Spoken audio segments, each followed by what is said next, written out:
Join me as I dive into the mystery of the 2024 UFO scare and try to uncover what really happened during those aviation incidents. UFO sightings have always been a topic of fascination for many, but in 2024, they became a pressing concern for the aviation industry. Reports of unidentified flying objects were flooding in, and it was clear that something unusual was happening. Pilots and air traffic control faced unprecedented challenges as they struggled to respond to the sudden surge in UFO sightings. Imagine being in the cockpit, focusing on landing a plane safely, when suddenly you're confronted with an unidentified object hovering in the vicinity.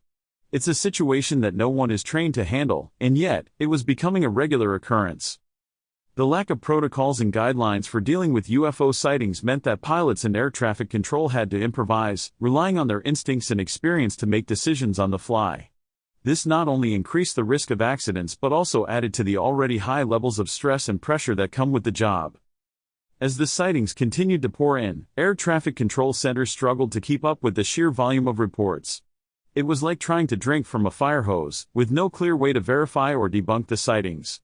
The situation was chaotic, and it was clear that something needed to be done to address the growing concern.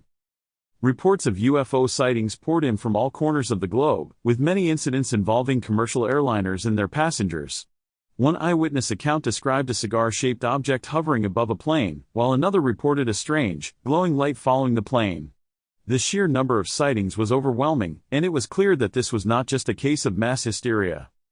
Governments were quick to respond, with many countries launching investigations into the sightings. But as the investigations dragged on, it became clear that there were more questions than answers. What were these objects? Where did they come from? And, perhaps most importantly, what did they want? One incident, in particular, caught the attention of the world. A commercial airliner, flying from New York to Los Angeles, reported a UFO sighting that lasted for over an hour. The object, described as a massive, saucer-shaped craft, was seen by multiple passengers and crew members. The incident sparked a wave of speculation and debate, with many wondering if this was finally proof of extraterrestrial life. The implications of this incident were huge, and it sparked a global conversation about the possibility of alien life. As the world watched, governments scrambled to respond, and the aviation industry was forced to re-examine its protocols for dealing with UFO sightings. As we reflect on the 2024 UFO scare, it's clear that the impact on aviation safety and public perception has been significant. The incidents have raised important questions about our preparedness for the unexpected, and the need for more robust protocols for dealing with unidentified flying objects. Thanks for joining me on this journey into the unknown. If you have any thoughts on UFOs and their impact on aviation, I'd love to hear them in the comments below. And if you're interested in more content on aviation topics, be sure to check out my other videos.